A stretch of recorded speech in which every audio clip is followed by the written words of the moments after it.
നമസ്കാരം. +1 ഫിസിക്സ് ക്ലാസ്സിലേക്ക് സ്വാഗതം. കഴിഞ്ഞ ക്ലാസ്സിൽ കാർനോട്ട് എഞ്ചിനാണ് ഡിസ്കസ് ചെയ്തത്. തെർമോഡൈനാമിക്സിന്റെ 5ാമത്തെ ക്ലാസ് ആയിരുന്നു അത്. ഇന്നത്തെ ക്ലാസ്സിൽ കാർനോട്ട് എഞ്ചിനെ ബേസ് ചെയ്തിട്ടുള്ള ഒരു പ്രോബ്ലം വർക്കൗട്ട് ചെയ്യുന്നു. A heat engine is A device which converts heat energy into mechanical energy. Carnot designed an ideal heat engine which uses an ideal gas as a working substance. Carnot design ചെയ്ത ideal heat എഞ്ചിനാണ് Carnot engine. 1824 Soddy Carnot ആണ് Carnot engine design ചെയ്തത്. It is A reversible heat engine which operates between two temperatures T1 and T2. T1 is considered to be the temperature of the hot reservoir or the source, and T2 is considered to be the temperature of the cold reservoir, which is called the sink. Okay. First part il paranjirikkunnathu, draw a graph showing the variation of pressure and volume of the working substance during the operation of this engine in 1 cycle. അപ്പോൾ reversible എൻജിനാണ്. അപ്പോൾ ഒരു cycle of operations ആണ് ഇവിടെ നടക്കുന്നത്. PV diagram അല്ലെങ്കിൽ indicator diagram വരയ്ക്കാനാണ് പറഞ്ഞിരിക്കുന്നത്. ഇവിടെ ABCD ഇങ്ങനെ 4 പോയിന്റ്സ് കാണിച്ചിട്ടുണ്ട്. AB എന്ന പ്രോസസ്സ് ഐസോതെർമൽ എക്സ്പാൻഷനെയാണ് കാണിക്കുന്നത്. ഐസോതെർമൽ എക്സ്പാൻഷൻ എന്ന് പറയുമ്പോൾ ടെമ്പറേച്ചർ കോൺസ്റ്റന്റ് ആയിരിക്കണം. ഹൈ ടെമ്പറേച്ചർ T1ലാണ് ഐസോതെർമൽ എക്സ്പാൻഷൻ നടക്കുന്നത്. സോ T1 ആണ് അവിടുത്തെ ടെമ്പറേച്ചർ. പിന്നെ BC എന്ന കർവ് അഡിയബാറ്റിക് എക്സ്പാൻഷന്റെ ആണ്. ഇനി CD എന്നുള്ള കർവ് ഐസോതെർമൽ കംപ്രഷന്റെ ആണ്. ടെമ്പറേച്ചർ സിങ്കിന്റെ ലോ ടെമ്പറേച്ചർ ആണ് അവിടെ മെയിൻറ്റെയിൻ ചെയ്തിരിക്കുന്നത്. പിന്നെ DA എന്ന പ്രോസസ്സ് അഡിയബാറ്റിക് കംപ്രഷനെ സൂചിപ്പിക്കുന്നു. ഓക്കെ, PV ഡയഗ്രാം അല്ലെങ്കിൽ ഇൻഡിക്കേറ്റർ ഡയഗ്രാം ഡീറ്റെയിൽ ആയിട്ട് ഇവിടെ കാണിച്ചിട്ടുണ്ട്. പ്രോസസ്സുകൾ കൂടി മാർക്ക് ചെയ്താൽ നന്നായിരിക്കും. AB isothermal expansion, BC adiabatic expansion, CD isothermal compression, DA adiabatic compression. ടെമ്പറേച്ചറുകളും കാണിച്ചിട്ടുണ്ട്. PV ഡയഗ്രാം അല്ലെങ്കിൽ ഇൻഡിക്കേറ്റർ ഡയഗ്രാം ആണ് ഇവിടെ കാണിച്ചിട്ടുള്ളത്. ഓക്കെ, ഇനി നമുക്ക് പ്രോബ്ലം ചെയ്യാം. A Carnot engine working between 527 degrees Celsius and 127 degrees Celsius has a work output of 800 joule per cycle. How much heat is supplied to the engine from the source per cycle? Okay, അപ്പോൾ എഫിഷ്യൻസിയുടെ expression നമുക്കറിയാവുന്നതാണ്. Efficiency eta equal to W divided by Q1 എന്നുള്ളതാണ്. W എന്നാൽ നമ്മൾ കൊടുക്കുന്ന quantity of ഹീറ്റിൽ എത്രത്തോളം വർക്കായിട്ട് convert ചെയ്യുന്നുണ്ട് എന്നുള്ളതാണ്. അപ്പോൾ Q1 ക്വാണ്ടിറ്റി ഓഫ് ഹീറ്റ് കൊടുത്തു കഴിഞ്ഞാൽ Q2 ആണ് യൂസ്ഫുൾ വർക്കായിട്ട് കൺവേർട്ട് ചെയ്യുന്നതെന്നുണ്ടെങ്കിൽ Q1 minus Q2 divided by Q1 ആയിരിക്കും എഫിഷ്യൻസിയുടെ expression. In terms of temperature the expression will be T1 minus T2 divided by T1. ഇവിടെ നമുക്ക് തന്നിരിക്കുന്നത് സോഴ്സിന്റെയും സിങ്കിന്റെയും ടെമ്പറേച്ചർ ആണ്. സോഴ്സിന്റെ ടെമ്പറേച്ചർ എന്ന് പറയുന്നത് ഹൈ ടെമ്പറേച്ചർ 527 ഡിഗ്രി സെൽഷ്യസ്, അത് 800 കെൽവിൻ ആണ്. 800 കെൽവിൻ എഴുതുമ്പോൾ K should be capital. Okay, degree Celsius എഴുതുമ്പോൾ സിയും ക്യാപിറ്റൽ ആയിരിക്കണം. പിന്നെ സിങ്കിന്റെ ടെമ്പറേച്ചർ തന്നിട്ടുണ്ട്. Low temperature 127 degree Celsius which is equal to 400 kelvin. Here also K should be capital. C degree Celsius എന്ന് പറയുമ്പോൾ സി ക്യാപിറ്റൽ ലെറ്റർ ആണ് കൊടുക്കുന്നത്, സിമ്പല്. അപ്പോൾ എഫിഷ്യൻസി നമുക്ക് കിട്ടുന്നത് 0.5 ആണ്. 50% എഫിഷ്യൻസിയാണ് നമ്മുടെ ഈ ടെമ്പറേച്ചേഴ്സിൽ വർക്ക് ചെയ്യുന്ന കാർനോട്ട് എഞ്ചിന് ഉള്ളത്. 0.5 അല്ലെങ്കിൽ 50%. ഓക്കെ, എഫിഷ്യൻസിക്ക് എക്സ്പ്രഷൻ നമുക്കറിയാം, Q1 minus Q2 divided by Q1 എന്നുള്ളതാണ്. Q1 മൈനസ് Q2 എന്നുള്ളതാണ് ഔട്ട്പുട്ട് പവർ. ഇൻപുട്ട് പവർ ആണ് Q1. ഓക്കെ, നമുക്ക് ഇവിടെ തന്നിട്ടുണ്ട് 800 ജൂൾ ആണ് ഔട്ട്പുട്ട് പവർ കിട്ടുന്നതെന്നുള്ളത്. ഓക്കെ, ഇൻപുട്ട് പവർ ആണ് ചോദിച്ചിരിക്കുന്നത്. 800 ജൂൾ പെർ സൈക്കിൾ ആണ് നമ്മുടെ ഔട്ട്പുട്ട് കിട്ടുന്നത്. ഇപ്പം 800 ജൂൾ തന്നെ കൊടുത്താൽ മതി ഇവിടെ വാല്യൂ. അതിൽ നിന്നും ഇൻപുട്ട് പവർ കണ്ടുപിടിക്കാൻ പറ്റും. Input power equal to efficiency അറിയാമെന്നുണ്ടെങ്കിൽ ഇൻപുട്ട് പവർ നമുക്ക് ഈസി ആയിട്ട് കാൽക്കുലേറ്റ് ചെയ്യാം. We will get the value to be 1600 joule. Okay, next question, a part which thermodynamic process is also called an isoentropic process. Answer adiabatic process എന്നാണ്. Isoentropic process എന്താന്ന് പറയാം. Isoentropic process is an idealized thermodynamic process which is both adiabatic and reversible. The work transfers of the system are frictionless, that is, there is no transfer of heat or matter. ഹീറ്റും മാറ്ററും transfer ചെയ്യുന്നില്ലാത്ത idealised thermodynamic process ആണ് iso entropic process. Adiabatic process എന്ന് വെച്ചാൽ there is no heat loss or gain during the compression or expansion of the working substance എന്നുള്ളതാണ്. Okay, so iso entropic പ്രോസസ്സിനെ idealised concept ആയിട്ട് adiabatic process എന്ന് പറയാൻ പറ്റും. Okay,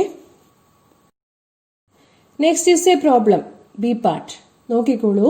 the efficiency of a Carnot's engine is 1/6 if on reducing the temperature of the sink by 65 Kelvin, not degree Celsius, Kelvin, its efficiency becomes 1/3. Find the temperature of the sink and the source. ഇതെങ്ങനെ ചെയ്യാൻ പറ്റുന്നത്? നമ്മുടെ എഫിഷ്യൻസിയുടെ equation വെച്ച് simple ആയിട്ട് ചെയ്യാവുന്ന പ്രോബ്ലമാണിത്. ഈറ്റ ആണ് എഫിഷ്യൻസിക്കുള്ള simple. ഈറ്റ ഈക്വൽ ടു 1/6 എന്നാണ് തന്നിരിക്കുന്നത്, which is 1 minus T2 by T1. T1 എന്ന് വെച്ചാൽ സോഴ്സിന്റെ ടെമ്പറേച്ചർ ആണ്, T2 സിങ്കിന്റെ ടെമ്പറേച്ചർ ആണ്. ഓക്കെ, സിങ്കിന്റെ ടെമ്പറേച്ചർ 65 കെൽവിൻ ആയിട്ട് കുറയ്ക്കുവാണ്. ഓക്കെ, T2 മൈനസ് 65 ആണ് പുതിയ സിങ്കിന്റെ ടെമ്പറേച്ചർ. അത് T2 ഡാഷ് ആണെന്ന് ഇരിക്കട്ടെ. അപ്പോൾ T2 dash equal to T2 minus 65 ആണ്. അങ്ങനെ T2 ഡാഷ് T2 മൈനസ് 65 ആക്കുമ്പം എഫിഷ്യൻസി എത്രയാവുമെന്നാ പറഞ്ഞേക്കണേ? 1/3 ആവുമെന്നാ പറഞ്ഞേക്കണേ. 1/3 എന്ന് പറഞ്ഞു കഴിഞ്ഞാൽ ആദ്യം ഉണ്ടായിരുന്നതിന്റെ ഇരട്ടിയാണ്, 1/6ന്റെ ഇരട്ടിയാണ് 1/3. അങ്ങനെയാണെങ്കിൽ സോഴ്സിന്റെയും സിങ്കിന്റെയും ടെമ്പറേച്ചർ എത്രയാണെന്നാണ് ചോദ്യം. ഓക്കെ, നമുക്കിത് ഈറ്റ equal to 1 minus T2 by T1 എന്ന എക്സ്പ്രഷനിൽ കൊടുത്തു കഴിഞ്ഞാൽ വളരെ എളുപ്പത്തിൽ ചെയ്യാൻ പറ്റും. Okay, eta equal to 1 minus T2 by T1. So ഈറ്റയുടെ വാല്യൂ 1/6 ആണ്. 1/6 equal to 1 minus T2 by T1 or T2 by T1 equal to 1 minus 1/6 equal to 5/6 or T1 equal to 6/5 T2 which is 1.2 T2. അപ്പോൾ T1 ഉം T2 ഉം തമ്മിലുള്ള വളരെ important ആയിട്ടുള്ള relationship first കേസിൽ നമുക്ക് കിട്ടിക്കഴിഞ്ഞു. T1 equal to 1.2 T2. ഇനി എന്താ പറയുന്നത്? ഇനി സിങ്കിന്റെ ടെമ്പറേച്ചർ 65 കെൽവിൻ ആയിട്ട് കുറയ്ക്കുവാണ്. അപ്പോൾ എഫിഷ്യൻസി ഡബിൾ ആവുമെന്ന് സൂചിപ്പിച്ചു കഴിഞ്ഞു. അങ്ങനെയാണെങ്കിൽ ആ റിലേഷൻഷിപ്പിൽ നിന്ന് നമുക്ക് T1 ഉം T2 ഉം തമ്മിലുള്ള റിലേഷൻഷിപ്പ് ഡിറൈവ് ചെയ്തെടുക്കണം. we have T2 dash equal to T2 minus 65. T2 minus 65 ആയിട്ട് സിങ്കിന്റെ ടെമ്പറേച്ചർ കുറയ്ക്കുമ്പോഴുള്ള ന്യൂ എഫിഷ്യൻസി ആണ് ഈറ്റ ഡാഷ്. അത് 1/3 ആണ്. So eta dash equal to 1 minus T2 dash divided by T1. Okay. So 1/3 equal to 1 minus T2 minus 65 by T1. ഇതിൽ നിന്നും T1ന്റെ relationship കണ്ടുപിടിക്കണം. സോൾവ് ചെയ്യുമ്പോൾ നമുക്ക് കിട്ടും T1 equal to 1.5 into T2 minus 65 എന്ന്. ഓക്കെ, ആദ്യം കിട്ടിയ ഇക്വേഷൻ ഏതായിരുന്നു? T1 ഈക്വൽ ടു 1.2 T2 എന്നാണ്. ആ വാല്യൂ സബ്സ്റ്റിറ്റ്യൂട്ട് ചെയ്ത് കൊടുക്കുമ്പോൾ 1.2 T2 equal to 1.5 T2 minus 1.5 into 65 എന്ന് കിട്ടും. T2ന് സോൾവ് ചെയ്യുമ്പോൾ 325 കെൽവിൻ എന്ന് കിട്ടുന്നതായിരിക്കും. T1ന്റെ വാല്യൂ 1.2 T2 ആണ്. സോ T1ഉം T2ഉം കിട്ടിക്കഴിഞ്ഞു. ഏതൊക്കെയാണ്?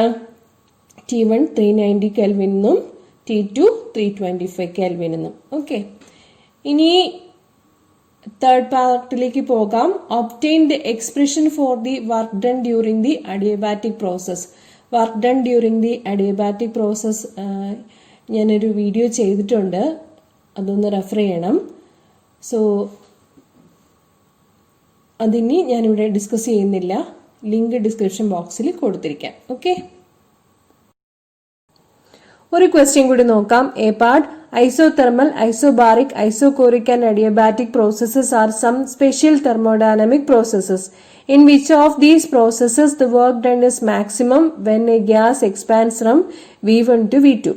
റെഫർ ചെയ്തപ്പോൾ കിട്ടിയത് ഐസോബാറിക് പ്രോസസ്സിനുള്ള വർക്ക് ഡൺ ആണ് മാക്സിമം എന്നുള്ളതാണ്. When the initial pressure and volume are the same and the gas expands to the same final volume, then the work done by the isobaric process is greater. Okay, isobaric process ആണ് answer.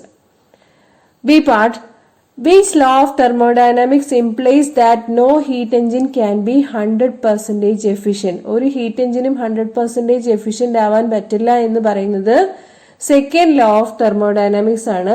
Second law of തെർമോഡൈനാമിക്സിൽ രണ്ട് statement ആണുള്ളത്, Kelvin Planck സ്റ്റേറ്റ്മെന്റും Clausius സ്റ്റേറ്റ്മെന്റും. Kelvin Planck statement heat എഞ്ചിനെ സംബന്ധിച്ച് പറയുന്നതാണ്.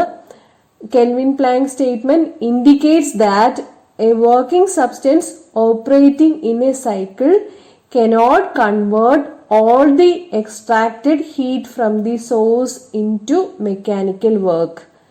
അപ്പോൾ സോഴ്സിൽ നിന്നും എക്സ്ട്രാക്ട് ചെയ്യുന്ന എല്ലാ ഹീറ്റിനെയും വർക്കായിട്ട് കൺവേർട്ട് ചെയ്യാൻ പറ്റില്ല. It must reject some heat to the sink at a low temperature. കുറച്ച് ഹീറ്റ് എനർജി സിങ്കിലേക്ക് റിജക്റ്റ് ചെയ്യേണ്ടതായിട്ട് വരും. മൊത്തം അബ്സോർബ് ചെയ്യുന്ന ക്വാണ്ടിറ്റി ഓഫ് ഹീറ്റിനെ വർക്കായിട്ട് കൺവേർട്ട് ചെയ്യാൻ പറ്റില്ല. ഇപ്പൊ Q1 ക്വാണ്ടിറ്റി ഓഫ് ഹീറ്റ് ആണ് അബ്സോർബ് ചെയ്യുന്നതെങ്കിൽ വർക്കായിട്ട് കൺവേർട്ട് ചെയ്യാൻ പറ്റുന്നത് Q1 മൈനസ് Q2 ആയിരിക്കും. Okay, efficiency is given by Q1 minus Q2 divided by Q1 എന്നുള്ളതാണ്. ആ Q2 ക്വാണ്ടിറ്റി വരുന്നത് കൊണ്ട് തന്നെ എഫിഷ്യൻസി ഒരിക്കലും 100% ആവുകയില്ല. Q1 ബൈ Q1 എന്ന് വന്നാലല്ലേ എന്താവുള്ളൂ, എഫിഷ്യൻസി 1 അല്ലെങ്കിൽ 100% എന്ന് കിട്ടുകയുള്ളൂ. Q1 minus Q2 by Q1 എന്നാണ് എഫിഷ്യൻസി വരുന്നത്, വർക്ക് ഡൺ. ഓക്കെ, സോ ആ Q2 ക്വാണ്ടിറ്റി ഓഫ് ഹീറ്റ് ആണ് സിങ്കിലേക്ക് റിജക്റ്റ് ചെയ്യുന്നത്. അതുകൊണ്ട് തന്നെ ഒരു മെഷീനും ഒരു ഹീറ്റ് എഞ്ചിന് പോലും 100% എഫിഷ്യന്റ് ആവാൻ സാധിക്കുകയില്ല. കെൽവിൻ പ്ലാങ്ക് സ്റ്റേറ്റ്മെന്റ് പഠിച്ചിരിക്കണം. ഇങ്ങനെയാണ് statement: it is impossible to construct an engine which will produce no effect other than extracting heat from a reservoir and performing an equivalent amount of work. Okay, C part ക്വസ്റ്റ്യനിലേക്ക് പോകുന്നു. 1 mole of an ideal gas expands from volume V1 to V2 at constant temperature T. Derive an expression for the work done. Okay, constant temperature T എന്ന് പറഞ്ഞിരിക്കുന്നു, volume change ചെയ്യുന്നു. So this is an isothermal process. Isothermal പ്രോസസ്സിലെ work ഡണ്ടെ expression മുൻ ക്ലാസ്സിൽ explain ചെയ്തിട്ടുള്ളതാണ്, derivation ചെയ്തിട്ടുള്ളതാണ്. അത് തന്നെയാണ് ഇവിടെ ചെയ്തിരിക്കുന്നത്. നോക്കിക്കോളൂ. വർക്ക് ഡണ്ടെ എക്സ്പ്രഷൻ കിട്ടുക μRT log V2/V1 എന്നായിരിക്കും. ഓക്കെ, ഈ ഡെറിവേഷൻ വേണമെങ്കിൽ പഠിക്കാം, അല്ലെങ്കിൽ നേരത്തെ വർക്കൗട്ട് ചെയ്ത് തന്നിട്ടുള്ളത് പഠിക്കാം. രണ്ടും ഒരേ കാര്യങ്ങൾ തന്നെയാണ്. ഇനിയും ഡിസ്കഷൻസ് ഉണ്ട്. തൽക്കാലം ഇവിടെ നിർത്തുകയാണ്. Thank you.